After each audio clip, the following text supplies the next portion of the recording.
A courtroom drama. When secrets surface. I sat in the courtroom, the air thick with an almost palpable tension.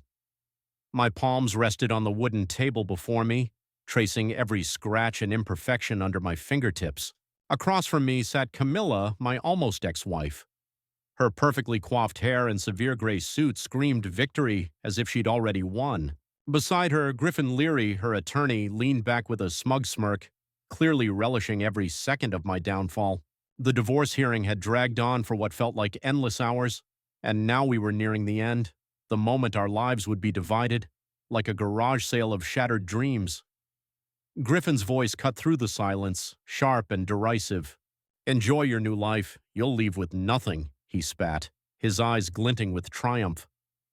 Camilla didn't even glance at me as she delivered her icy pronouncement. "You should have been a better husband." My heart hammered in my chest, a hot wave of fury mingling with something heavier, perhaps regret or simply raw pain. But I showed nothing. My face remained a mask, jaw clenched, eyes fixed on the judge's tired hands sifting through papers before him. The judge, a weary gray-haired man with a voice like gravel, turned to me. "Mr. Rhodes, do you have any final words before I render my decision?" he asked, peering over his spectacles. A hush fell over the room, and I felt Camilla and Griffin's gazes on me, waiting for me to break, to plead, to say something weak. Instead, a strange, small calm settled over me, like the quiet before a storm. I reached for my briefcase, my fingers sliding over the thick file I'd been compiling for months. "As a matter of fact, yes," I said, my voice steady, as I slid the folder across the table toward him. "I'd like to submit this as evidence." The judge raised an eyebrow in surprise and took it from me. Camilla's head snapped up, her eyes narrowing, but I didn't look at her, not yet. I wanted to see her face when the truth hit. The judge opened the folder, his fingers turning page after page. I knew what he was seeing. Every receipt, every email, every bank statement I had unearthed like buried treasure. My hands remained clasped before me, but inside my mind raced. This wasn't just about the divorce anymore. This was about everything she'd taken from me, everything she thought I would let her get away with. The silence stretched, and I risked a glance at Camilla. Her smirk had vanished, her face draining of color as if the blood had fled. Griffin squirmed in his seat, his fingers drumming nervously on the table, his confidence cracking. "What is this?" he muttered under his breath, but I didn't answer. I didn't need to. The judge's eyes flicked to me, then back to the papers, and I knew he was beginning to understand. I leaned back in my chair, letting the moment settle. For months I had been the quiet one, the one who didn't fight back, the husband who let her walk all over him. But not today. Today I was the one holding the cards, and it felt good, better than I could have imagined. Camilla's voice broke the silence, sharp and trembling. "What have you done?" she hissed, leaning toward me, her eyes wide with something I hadn't seen in them before: fear. I didn't answer right away. I simply offered a small, contained smile and turned my attention back to the judge. He cleared his throat, set the folder down, and looked toward Camilla. "Counsel, Ms. Rhodes," he said, his tone heavy. "We will need to discuss this further." My heart was still pounding, but now it was driven not by anger but by satisfaction. I had played my hand, and the game was about to change. The courtroom buzzed with whispers as the judge declared a recess, and I watched Camilla and Griffin huddle together, their heads bowed low, their voices sharp and urgent. She shot me a glance, half fury, half panic, and I met her gaze, unblinking. 12 years of marriage, and it had come down to this: me with a folder full of her secrets, her with nothing but a lawyer who was starting to sweat. I didn't know what the judge would decide, not yet, but I knew one thing: Camilla wasn't laughing anymore, and that was enough for now. I rose as the bailiff waved us out of the room, my folders still resting on the judge's bench like a ticking bomb. This wasn't the end, not even close, but it was a beginning, a damn good beginning.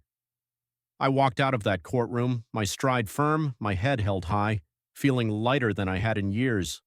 Whatever came next, I was ready. An unexpected twist.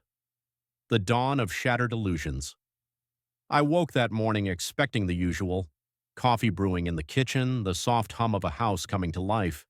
Perhaps a quiet moment to myself before the day began. The bedroom was still dark, curtains drawn tight, and the clock on the bedside table blinked red, showing 6:45. I rubbed my eyes, feeling the weight of another restless night, and swung my legs out of bed. Camilla was already up, which was no surprise. She was always an early riser with an energy I could never match. I shuffled to the kitchen, my bare feet gliding cold on the tile, and saw her standing by the counter. But she wasn't making coffee. She was holding a manila envelope, her fingers tapping distractedly on it, her eyes glued to her phone. "Morning," I mumbled, reaching for the coffee maker, but she didn't look up. Instead, she slid the envelope across the counter to me, her voice casual as if she were commenting on the weather. "I spoke to my lawyer. This should be simple." I froze, my hand hovering over the coffee maker, the words sinking in slowly, heavily. 12 years we'd been married, 12 years I'd been by her side, building a life together, and this was how it ended.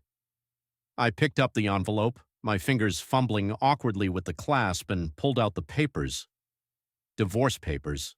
Her signature was already there, neat and precise, as if she'd signed a business contract. My eyes scanned the pages, legal jargon blurring, but one thing stood out clearly. I was getting nothing. No house, no money, no share of the business I'd helped her build. Zero. I looked up at her, expecting something, an explanation, an apology, anything. But she just kept scrolling through her phone, her face impassive. "Camilla," I said, my voice rough. "What is this?" She finally looked at me, her eyes cold and distant. "It's over," she said. "You knew this was coming." Did I? I stood there, the papers trembling in my hands, feeling as though the ground had been pulled out from under me. I don't know how long I stood staring at her, trying to process it. She didn't even flinch, just went back to her phone as if I wasn't there. For years, I'd supported her, pouring every ounce of myself into Rhodes Interiors, her design company. I wasn't the flashy one, sure. I wasn't out there pitching to clients or schmoozing at parties, but I was the foundation. I did the boring things, the admin work, the bookkeeping, the endless emails and schedules. I stayed up late balancing her books when she was too tired, planned her events when she was too busy, all without salary or gratitude. And now she was tossing me aside as if I were some hired hand she no longer needed. "After everything," I said, my voice low, "this is what I get." She sighed, put down her phone, and looked at me as if I were a child who just didn't understand. "You didn't evolve," she said. "I grew and you didn't." The words hit me like a physical blow, and I felt something inside me snap. Not loudly, not dramatically, just a quiet tear, like a string pulled too taut. I walked out of the kitchen, the papers still clutched in my hand, and sat on the living room sofa. The house was quiet, too quiet, and I could hear her moving behind me, getting ready for her day as if nothing had happened. I flipped through the pages again, reading every line, every cold, calculated detail. She wanted the house we'd bought together, the one I'd renovated myself with my own hands. New paint, new floors, every leaky faucet replaced. She wanted the entire business, even though I'd been there from day one when it was just an idea scribbled on a napkin. No alimony, no share, nothing but a clean break for her and a big empty nothing for me. My chest tightened and I clenched my jaw, trying to keep the anger from erupting. I wanted to scream, to throw the papers in her face, to demand she explain how she could do this. But I didn't. I just sat there, breathing heavily, letting it sink in. By the time she left for work, her heels clicking on the floor as she grabbed her bag and walked out, I was still on the sofa. The door clicked shut, and the silence swallowed me whole. I looked around the room, the framed photos, our furniture we'd picked together, the life we'd built. And then it hit me. She had planned this. She'd been one step ahead, orchestrating this casual farewell while I was still playing the loyal husband. I tossed the papers onto the coffee table and leaned back, staring at the ceiling. I could have begged her to stay, could have fought right then, but what was the point? She'd made her decision and I wasn't in it anymore. But as the minutes ticked by, something else began to grow inside me. Not just the hurt, not just the anger, but a spark of something harder, something sharper.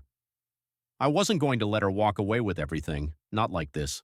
I didn't know how yet, but I would find a way to fight back. That morning, when she handed me those papers, she thought she'd ended it. She didn't know she had just started something much bigger, the hunt for truth, unearthing the past's secrets. I hadn't always been the kind of guy who quietly sat in the shadows, letting life happen around him. I was more than that, and that morning, after Camilla had dropped those divorce papers on me, I couldn't stop thinking about how it all began. I sat in the living room in the same spot where I'd stared at those papers, but now my mind drifted back to those early days when Camilla and I were a team. The house was still quiet, that same oppressive silence, and I could almost hear the echo of how things used to be. I was her biggest champion when she started Rhodes Interiors, back when we were still sharing a cramped apartment. She'd sketched designs on cheap graph paper while I built her first portfolio website from scratch. I wasn't a tech wizard, but I figured it out. Hours of trial and error, late nights with bad coffee just so she could showcase her work to the world. Back then, she'd smile at me, her eyes bright, saying, "We'll make it, you and I." I believed her. I believed in us. In the first few years, I was everywhere she needed me to be. I called potential clients, my voice shaky but determined, setting up meetings so she could pitch her ideas. I shook hands at networking events, my tie askew and my palms sweaty, while she worked the room as if she were born for it. People started to notice her, her talent, her charm, and soon clients were pouring in. I was proud, even if I stayed in the background. I didn't mind being quiet. I liked building something with her. When she hosted her first big business party, I was the guy behind the bar, pouring drinks, smiling at her guests, making sure everyone had a good time. No one remembered my name, but I didn't care. Camilla was shining, and that was enough. I built half of that business with her, even if my name wasn't on the logo, the website, the client lists. The late-night brainstorms, those were ours, or so I thought. Now, sitting there with the divorce papers staring at me, I realized how much I had given, and how little she had ever truly given in return. The house felt hollow, every corner reminding me of what I'd poured into it. I'd fixed the creaking stairs, painted the walls that soft blue she loved, spent weekends planting the garden she always wanted. And Rhodes Interiors? I was the one who tracked expenses when she forgot, chased down payments from slow clients, kept the books in order so she could focus on design. I never asked for recognition, never demanded a title. I just did it because I loved her, because I believed in her dream. But she took it all and made it hers, as if I had never existed. The anger was still there, simmering beneath my skin, but it wasn't just anger anymore. It was clarity. I knew this business inside and out, better than she thought. That was my leverage, and I was going to use it. I grabbed my phone and scrolled through my contacts, my finger hovering over a name I hadn't called in years, Zaire. He'd been a friend back in college, the guy who always had my back, and now he was a paralegal at some small downtown firm. I dialed the number, my heart thrumming faster as it rang. "Hey, man," he answered, his voice warm but surprised. "Long time no talk." I didn't waste time with pleasantries. "I need your help," I said, keeping it simple. "Camilla's trying to take everything. Divorce? I've got some ideas, but I need someone who knows the legal side." He didn't hesitate.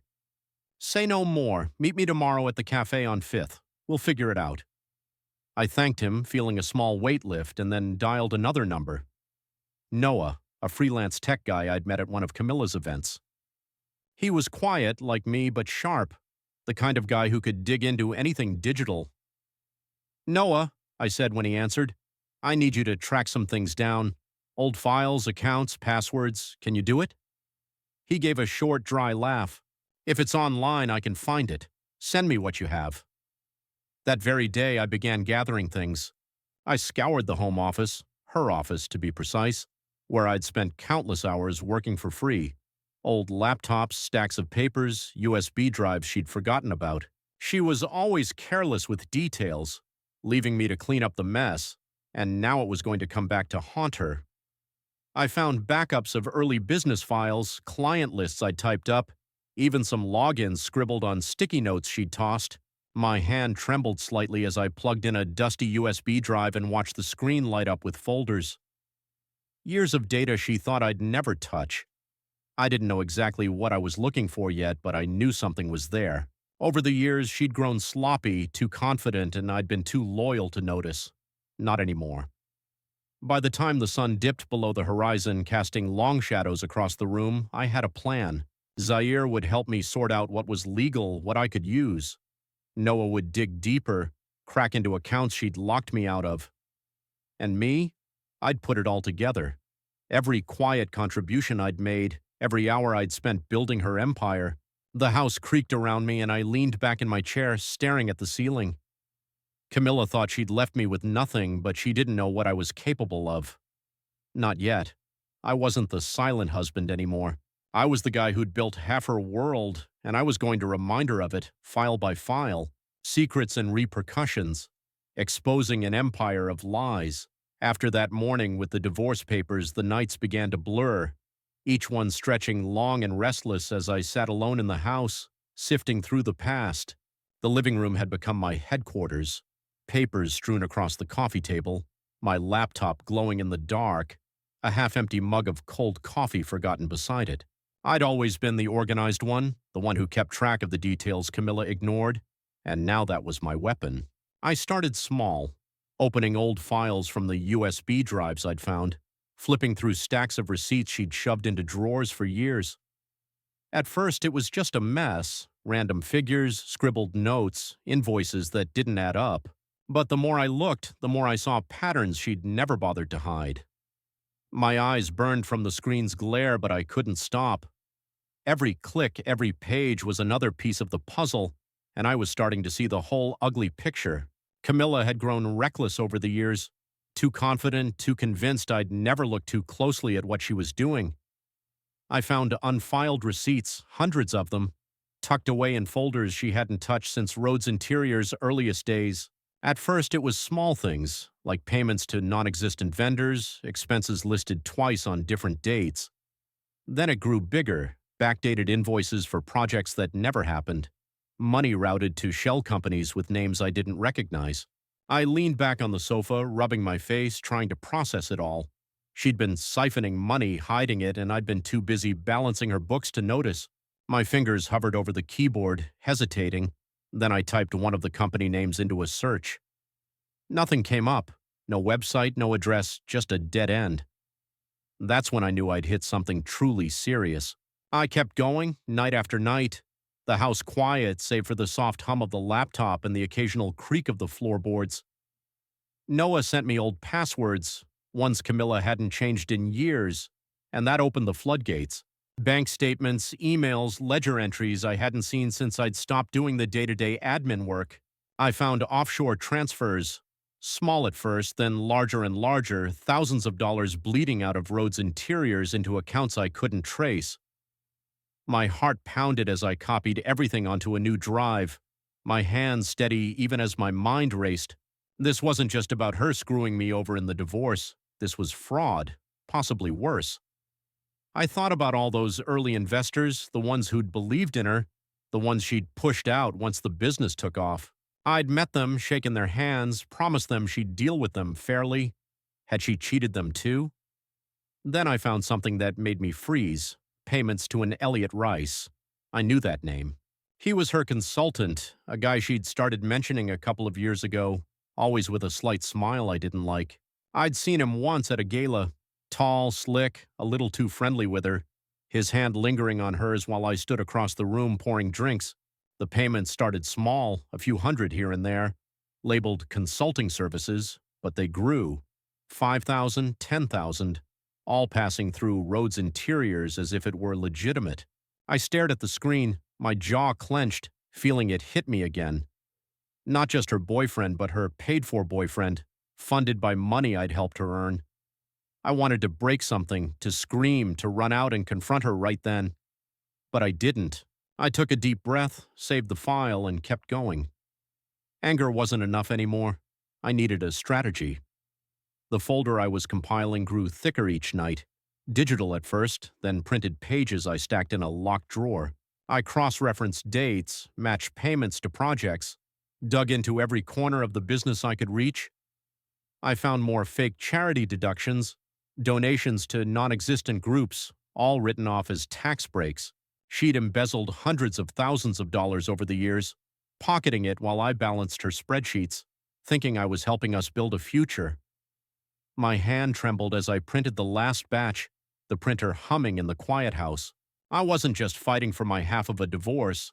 I was holding the evidence that she'd broken laws, hurt people, lied to everyone. Justice was no longer a vague hope. It was a real thing lying in that stack of papers. The next day I met Zaire at a cafe, sliding a few key pages across the table. He whistled softly, flipping through them, his eyes sharp. "This is serious," he said, looking up at me. "Are you sure you want to go this far?" I nodded, my voice firm. She shouldn't get away clean. He didn't argue, just told me to keep it quiet, keep it safe, and he'd help me figure out what was admissible. Noah called later, his voice tight. "I've got 3 years of account logs back. You're not going to like it." He emailed me the files, and I spent another night connecting the dots, my coffee growing cold again. Every new detail made the picture clearer. Camilla hadn't just betrayed me, she'd built her success on a house of cards, and I was going to bring it down. The climax, Judgment Day, and its echoes. The courtroom that day felt different, heavier somehow, as if the very air knew something monumental was about to happen. I sat at my table, my hands resting on the smooth wood, my folder lying before me like a loaded gun I was finally able to fire. Across the room, Camilla sat in her chair, her posture rigid, her eyes darting between me and the judge. Griffin Leary was beside her, his usual smirk replaced by something more strained, less confident. The divorce hearing had dragged on for weeks, but this was it. The pivotal moment, the one I'd been building towards since that morning she'd handed me those papers. My lawyer, Delilah Chin, gave me a brief nod from her seat beside me, her calm confidence a balm to my nerves. I'd given her the folder days ago, and she'd told me, "This changes everything. Just wait for the right moment." That moment was now. The judge shuffled papers, his spectacles perched low on his nose, and looked out at us. "We are here to finalize the division of assets," he said, his voice dry and official. "Are there any further statements before I issue a ruling?" Griffin stood up, adjusting his tie, ready to launch into some polished speech about why Camilla deserved everything, the house, the business, every single cent. But before he could utter a word, I raised my hand. "Your Honor," I said, my voice steady even though my heart hammered, "I have something to present." The judge nodded, intrigued, and I passed the folder to the bailiff, who carried it to the bench. Camilla's head snapped toward me, her eyes narrowing, but I kept my gaze fixed on the judge. This was my moment, and I wasn't going to let her intimidate me.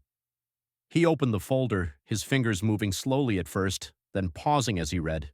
A profound silence fell over the room, the kind where you could hear your own breathing, and I watched his expression shift.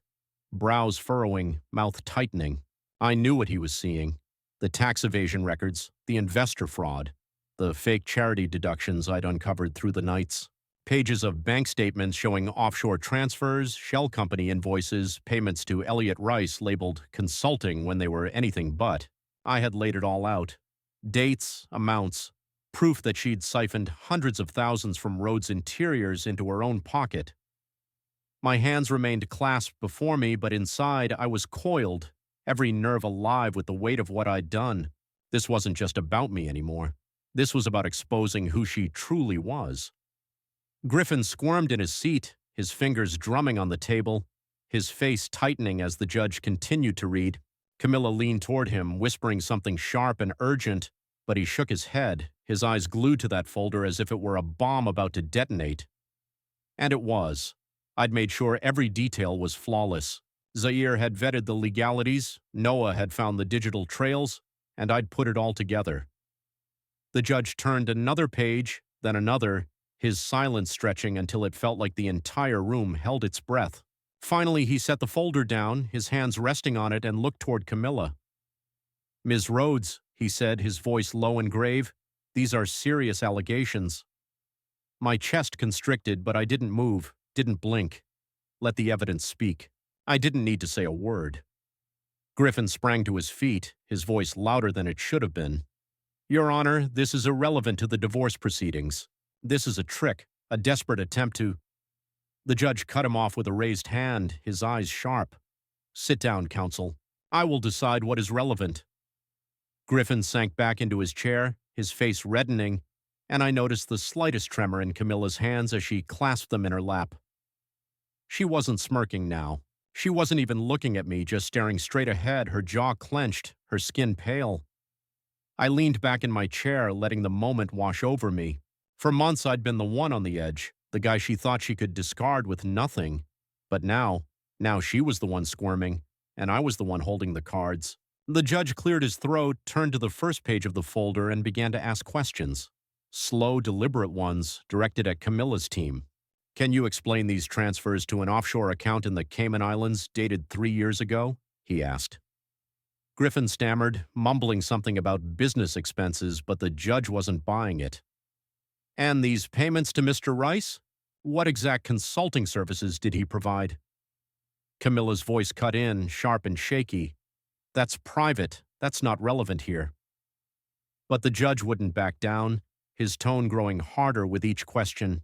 I sat silently watching the drama unfold, feeling the shift in the room.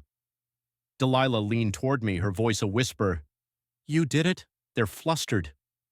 I nodded, barely taking my eyes off the judge. This wasn't about gloating, it was about justice, and it was finally being served. By the time he called a recess, the air was thick with tension, and Camilla's team was in a flurry. Griffin was gathering his papers, his movements jerky, and Camilla shot me a look, pure venom, her eyes blazing with something I hadn't seen in her before. Fear, perhaps, or rage, or both.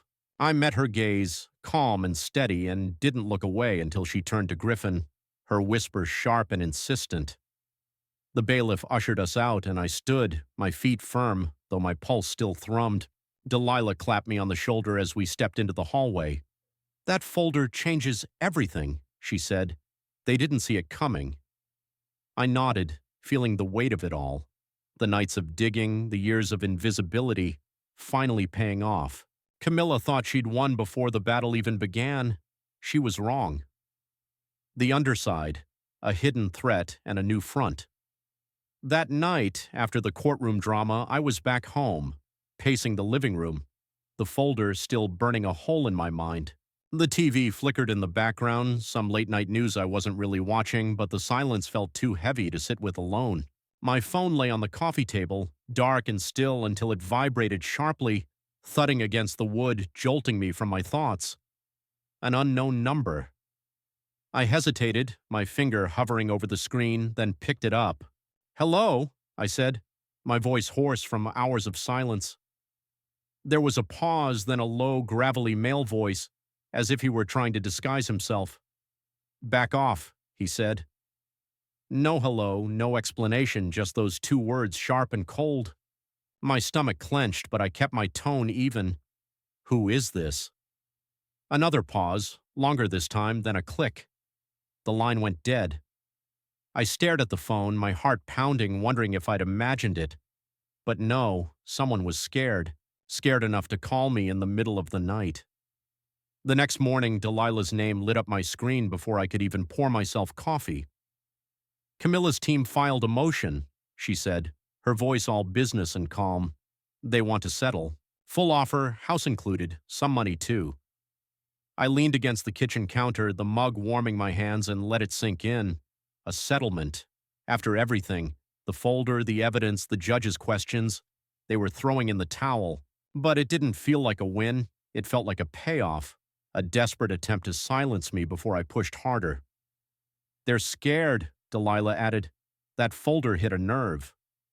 I nodded, though she couldn't see me, my mind already spinning. What do you think? I asked. She didn't hesitate. We've got them on the hook. If you want more, we keep pushing.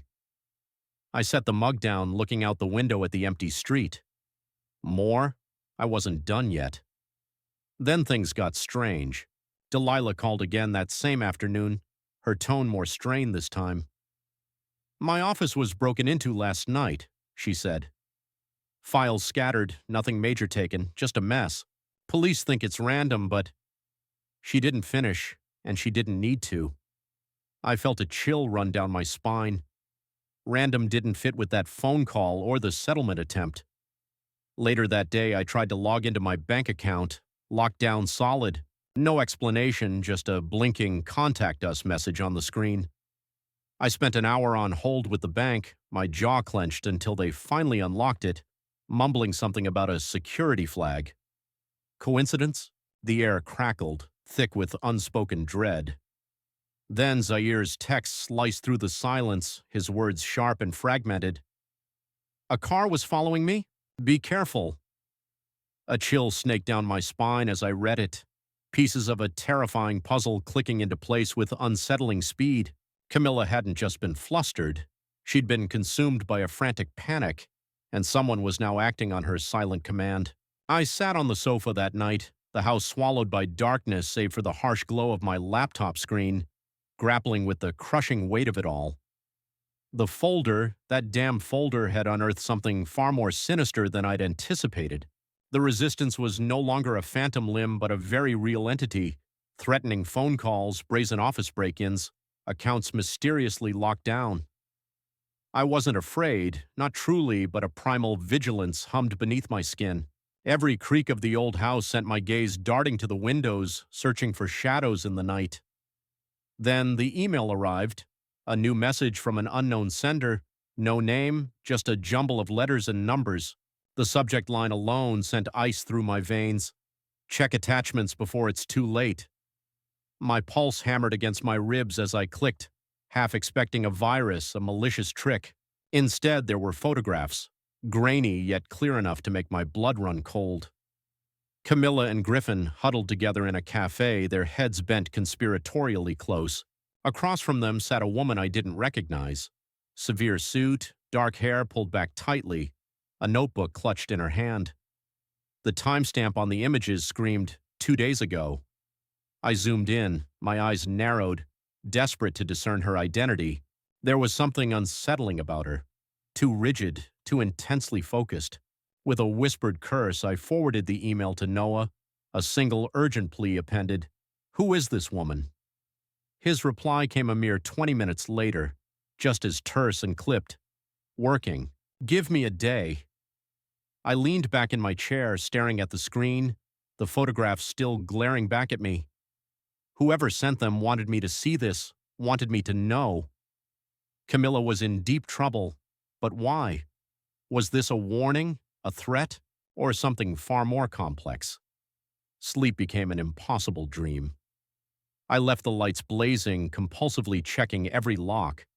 My mind raced, a frantic storm of questions circling the hornet's nest I'd unwittingly stirred. The settlement offer, forwarded by Delilah, still languished in my inbox, untouched.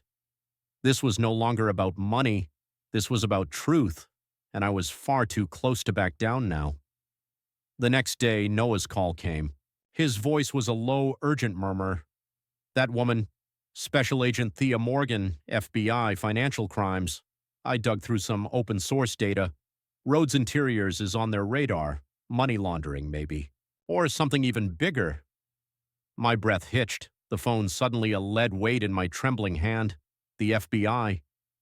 Suddenly the hacking, the calls, Zair's shadowed tail, it all coalesced into a terrifying reality. Camilla wasn't just fighting me, she was battling something far grander, far more dangerous, and I had stumbled blindly into the very heart of it. "What do I do?" I managed to ask, my voice barely a whisper. Noah offered no platitudes. "Keep your head down, but don't stop. They're watching her, not you. Yet." I hung up, my hand trembling, and stared once more at the damning photographs. Camilla's face in that cafe, taut and sharp, told me everything. She was cornered, and I, unknowingly, held the match. That week, the house became a cage, every shadow sharper, every creak amplified.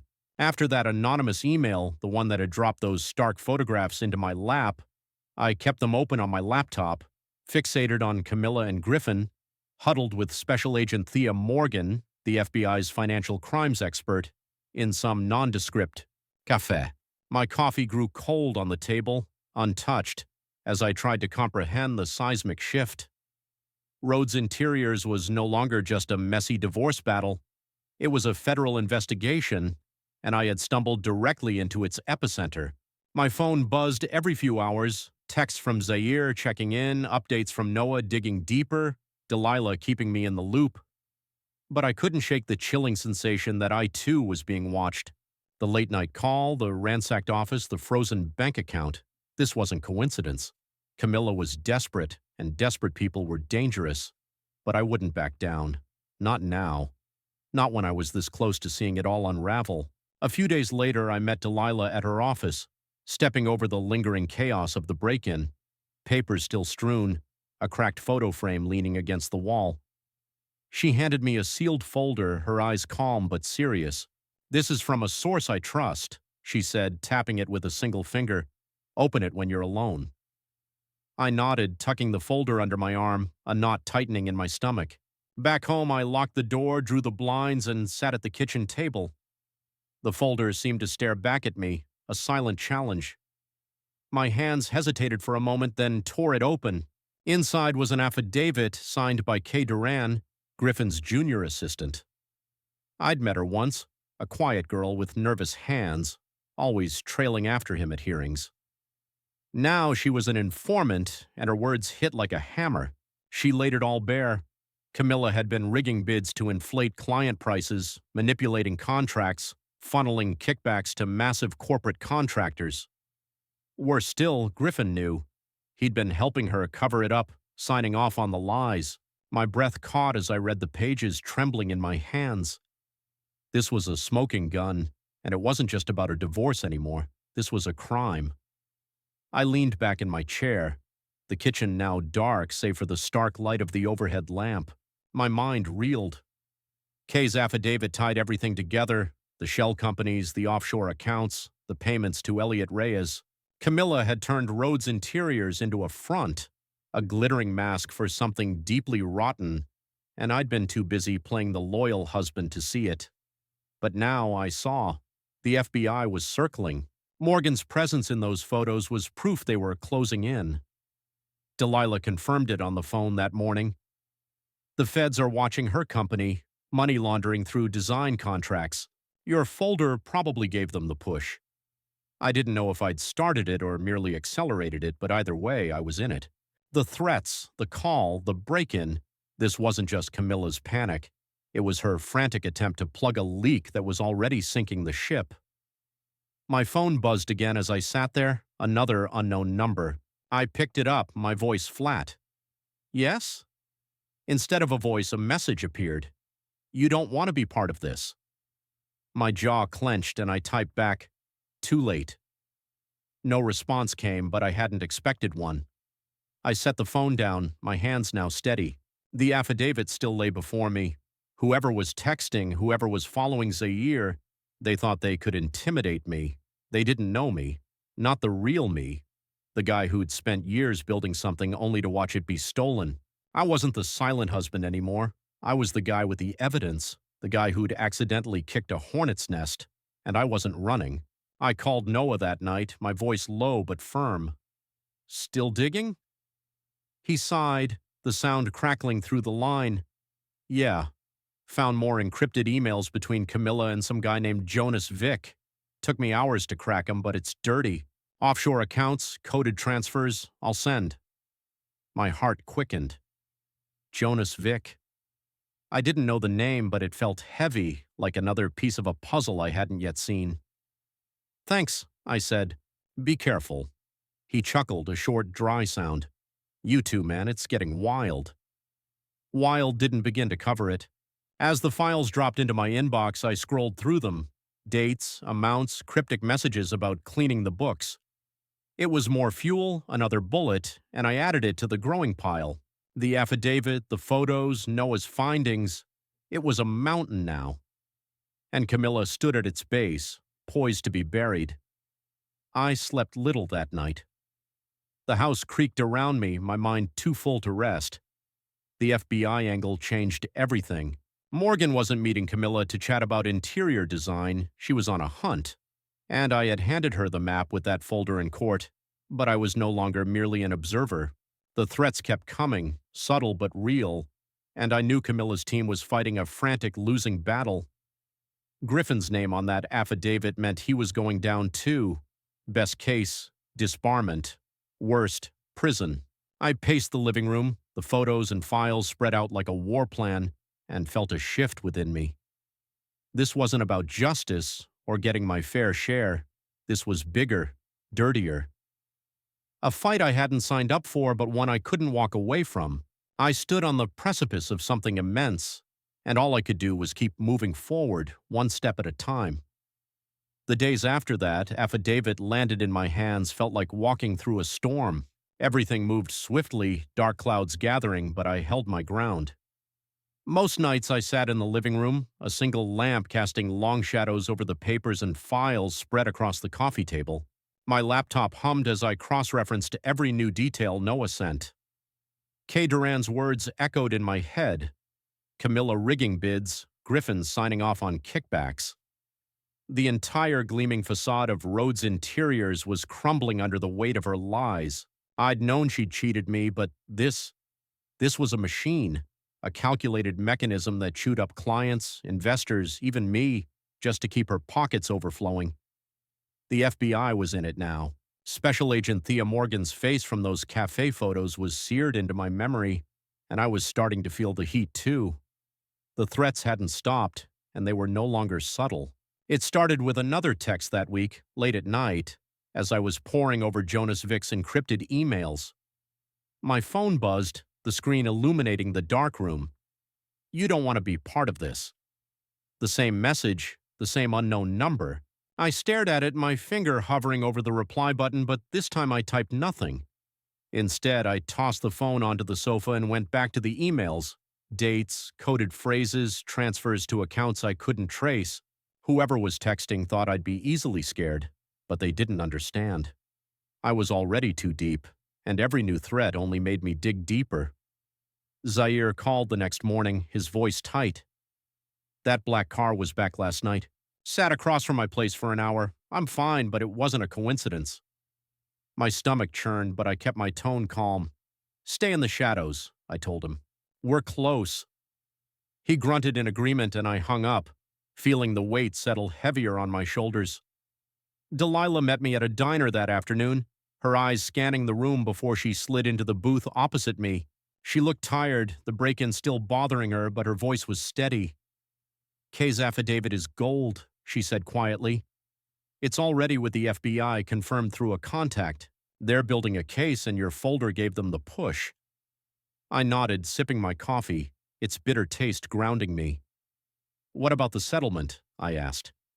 She gave a faint smirk. "Still on the table, but it's a panic move. Camilla's team knows the feds are sniffing around. They're hoping you'll take the money and disappear." I set my mug down, my hands calm. "That's not happening," I said. "It's not about the money anymore." She didn't argue, just looked at me as if she'd known it all along. Back home, I continued my work. The house was quiet, save for the rustle of papers and the occasional ping of my email. Noah's latest batch contained more on Jonas Vick, some shadowy financial operator with a trail of shell corporations stretching overseas. The emails linked him to Camilla, vague but incriminating allusions to cleaning up and moving assets. I added it to the pile. My mind raced, feverish. The affidavit had already pulled back the curtains, Kay's story exposing rigged bids and kickbacks. But this was the next layer, the deeper rot. Griffin was in it too, his name sprinkled throughout the emails, and I could almost picture him sweating, his smug smirk long gone. "The FBI has this case now," Delilah had said, and I wondered how much they'd known even before I'd handed them that folder. Then the threats escalated again. One morning I woke to find my car windshield cracked. Nothing stolen, just a spiderweb of glass as if someone had hit it with a bat. No note, no witnesses. But I knew. I called Delilah, my voice low as I stood in the driveway, staring at the damage. "They won't stop," I said. She didn't mince words. "They're scared, and scared people get stupid. Keep everything locked down, files, doors, everything." I nodded to myself. the cold air biting at my hands, and went back inside. That night, another text. Last chance. I didn't reply, just took a screenshot and sent it to Delilah and Noah. My hands no longer trembled. The anger had solidified into something cold, something focused. They could smash my car, threaten my friends, send their cryptic messages, but I wasn't the one running out of moves. The next day, I met Zaire at a park, away from prying eyes. The wind rustled through the trees around us. He handed me a USB drive, his face tense. More account logs. Noah pulled data from 2 years back, matches Kay's story. I took it, slipping it into my pocket. "You all right?" I asked. He shrugged, but his eyes darted to the parking lot. "I'll live. Just don't like shadows." I clapped him on the shoulder, grateful, and headed home to plug in the drive. The logs were a goldmine. Transactions mirroring the affidavit. Payments to contractors who never worked a day, all signed off by Camilla and Griffin. It was ironclad, and I knew the feds would eat it up, but I wasn't finished. I wanted every screw tightened, every secret dragged into the harsh light. By the end of the week, I was back in the darkness, the mountain of evidence towering on the table. The FBI was moving, Camilla's team was cracking, and I was still here. The guy they underestimated. The threats kept coming, but now they were noise. Desperate, unhinged noise. I wasn't just fighting for myself anymore. I was in the center of something bigger, something that could destroy her forever, and I was ready to see it through, whatever they threw at me next. The final hearing loomed large, and by the time I re-entered that courtroom, I felt like a man who'd run a marathon, exhausted but too stubborn to stop. The air was thick with tension, a palpable hum that vibrated in my bones, and I took my seat beside Delilah, my hands resting on the table, calm despite the tempest raging within me. Across the room sat Camilla, taut, her face drawn as if she hadn't slept in days. Griffin was beside her, his tie slightly askew, his usual smugness replaced by a nervous twitch. The folder I'd presented weeks ago had done its work. It had pierced their armor, set the FBI on their trail. But I wasn't finished. Since then, I'd built more, dug deeper every night, and now I had one last play. The judge's gavel cracked, a sharp report cutting through the silence in the courtroom, calling us to order. "Final statements," he rasped, his voice gravelly. "Let's get this done." Griffin rose first, his hands smoothing his jacket, attempting to compose himself. He launched into a speech, polished, rehearsed, about how Camilla deserved the business, the house, everything, because she had built it from nothing. His voice was loud at first, confident, but I caught the cracks, the way his eyes flickered to me, the faint stumble in his words. He was nervous, and he should be. The settlement offer was still on the table, increased since the last hearing. A thick wad of money in the house dangled as a lure for me to walk away. Delilah had forwarded it to me days ago, and I'd stared at it, tempted for half a second. Freedom, a clean break, no more battles. But I hadn't come this far for a payout. I leaned forward as Griffin finished, my hands clasped, awaiting my turn. The judge nodded to me. "Mr. Rhodes." I rose, slowly and deliberately, feeling every eye in the room on me. "Your Honor," I said, my voice quiet but firm, "I have one final file." I reached into my briefcase, my fingers brushing the edges of a new folder, thicker than the last, stuffed with everything Noah and Zaire had unearthed since the affidavit. Silence descended on the courtroom as if someone had pressed a mute button. I handed it to the bailiff, who carried it to the judge, and I watched Camilla's face as he took it. Her eyes widened, her hands clawed at the table, and I saw the panic flash across her face, raw, unprotected. Griffin shot to his feet, his voice sharp. "Objection, Your Honor. This is irrelevant, a delaying tactic." The judge didn't even look at him, simply raised a hand. "Sit down," he commanded, his tone harsh enough to make Griffin slump back into his chair, his face flushed. The judge opened the folder, his glasses slipping down his nose as he began to read. I knew what was in there.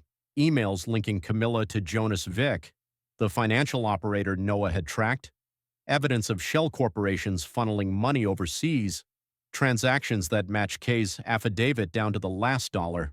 I'd spent nights piecing it together, cross-referencing dates, connecting dots until my eyes burned. This wasn't just about Rhodes Interiors anymore.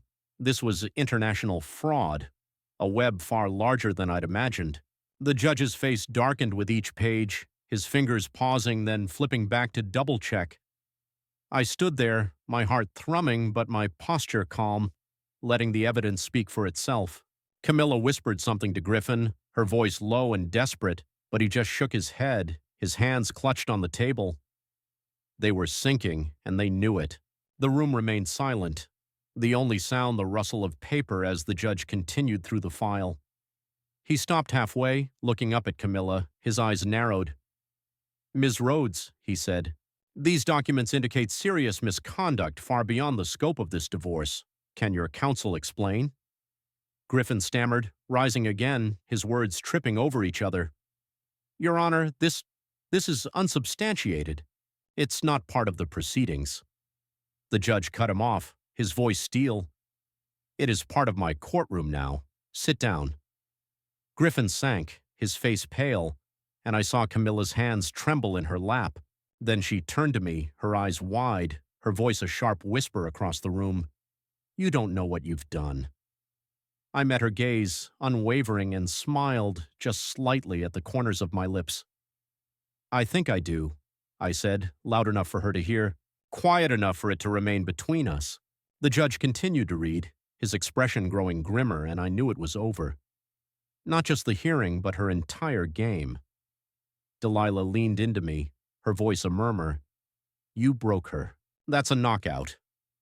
I nodded, barely moving, my eyes fixed on the judge. He finished the last page, set the folder down, and rubbed his temples as if it had given him a headache. "This court is adjourned," he said. "I am turning these documents over to the appropriate authorities. We are done." The gavel struck and the courtroom erupted in a sudden roar. Griffin arguing with the bailiff, Camilla staring at the table, her face bloodless. I stood there, the noise washing over me, feeling the weight lift just a little. It wasn't about winning anymore. It was about ending it, about bringing every lie into the light. As we exited, Delilah clapped me on the back, her smirk sharp. "You buried her," she said. I didn't smile back, just nodded, my mind already racing ahead. Camilla's whisper still clung to me. "You don't know what you've done." And I wondered what she meant.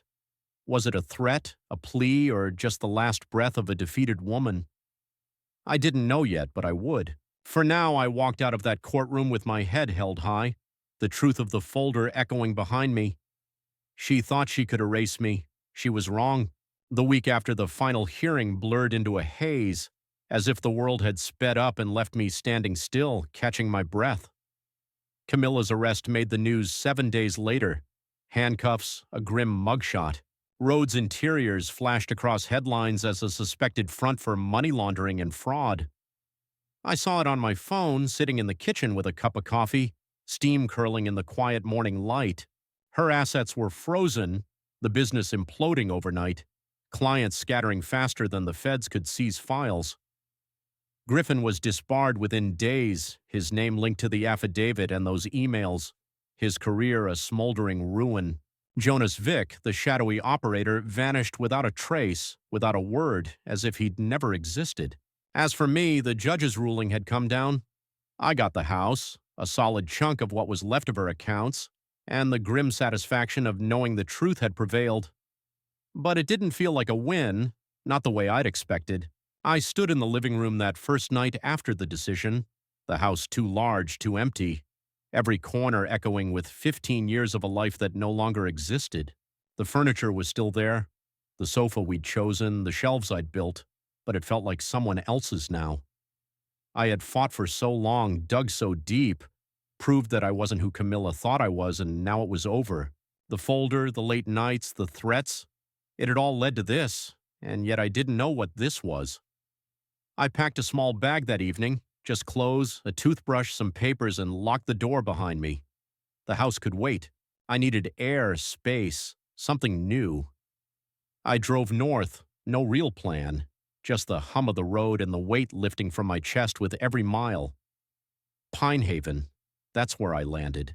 A quiet coastal town full of salt air and gray waves, far enough from the city to feel like another world. My first morning there, I woke in a rented cabin, the sound of the ocean seeping through the cracked window. No phone buzzing, no files to pore over, just the steady rhythm of water crashing against rocks. I walked down to the beach, my boots sinking into the sand, the wind whipping at my jacket. For the first time in years, there was nowhere I had to be, nothing I had to fix. I sat on a piece of driftwood watching the tide roll in and let my mind drift.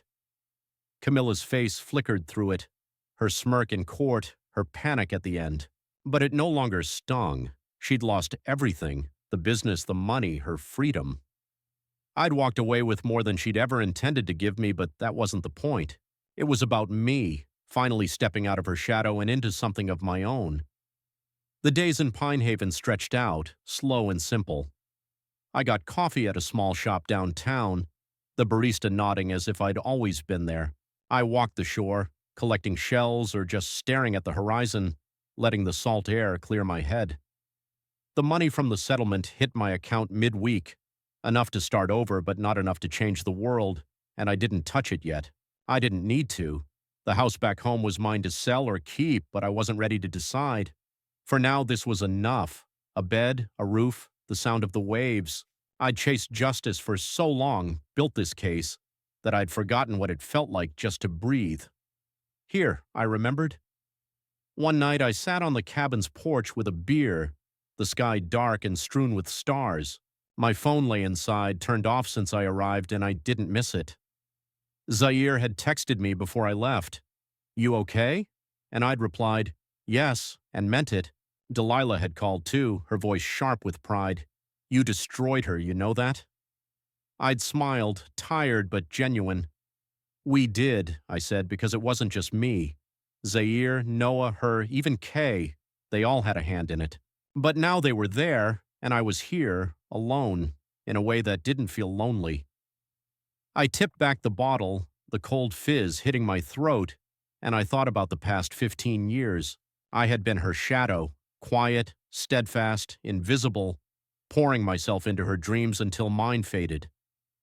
Now they were gone, reduced to evidence in a courtroom, and I was still standing. The next day I walked into town, the streets quiet save for a few locals nodding greetings. I stopped at the hardware store, impulsively buying a cheap fishing rod, deciding to try something new. Back on the beach I cast the line, the waves swallowing it, and I waited. Nothing bit, but I didn't care. It wasn't about the fish. It was about doing, being, about the space to figure out who I was without her. The sun dipped low, painting the water in gold, and I reeled in my line, my hands calm. There were no fantasies of revenge in my head, no jubilation over her arrest. It was done. This was mine. My time, my choice, my life. By the end of the week, I knew I'd stay in Pine Haven for a while longer. The cabin was cheap, the air clean, and the noise in my head had finally quieted. I wasn't celebrating, wasn't grieving, just living day by day. I'd been her husband, her bedrock, her ghost, but now I was just me, and for the first time in years, that was enough. The ocean rolled on, endless and serene, and I watched it, feeling like a man who'd finally walked away, not from her, but to something. Ladies and gentlemen, since you've listened to the end of this story, please subscribe to the channel and write in the comments which state you're watching from. Let's see what percentage of elite viewers make it to the end. And please kindly turn your attention to the screen after this message. There you'll find a full playlist of thrilling stories, a subscribe button for the channel, and our most captivating story. Click, enjoy, and thank you.